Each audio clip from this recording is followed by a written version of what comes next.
Pemerintah meluncurkan program cek kesehatan gratis di sekolah serentak di 12 sekolah yang tersebar di berbagai daerah hari ini. Tenaga ahli utama Kantor Komunikasi Kepresidenan Adita Irawati mengatakan program ini merupakan bagian dari upaya besar pemerintah membangun sistem kesehatan yang lebih preventif dan promotif terutama bagi anak-anak dan remaja.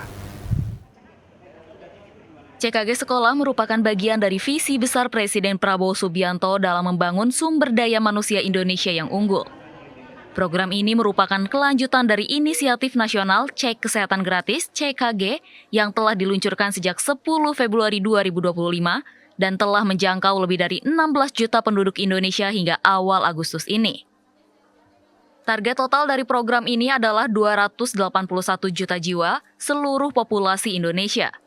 Dari jumlah tersebut, 53,8 juta adalah siswa dari sekitar 282.000 satuan pendidikan yang mencakup SD, SMP, SMA, madrasah hingga sekolah rakyat.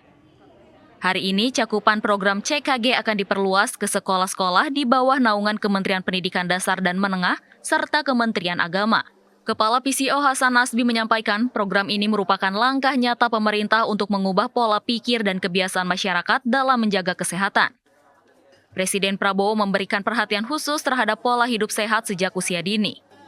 Karena itu, pemerintah bahkan menempuh pendekatan jemput bola dengan mendatangi langsung sekolah-sekolah untuk memberikan layanan kesehatan secara gratis.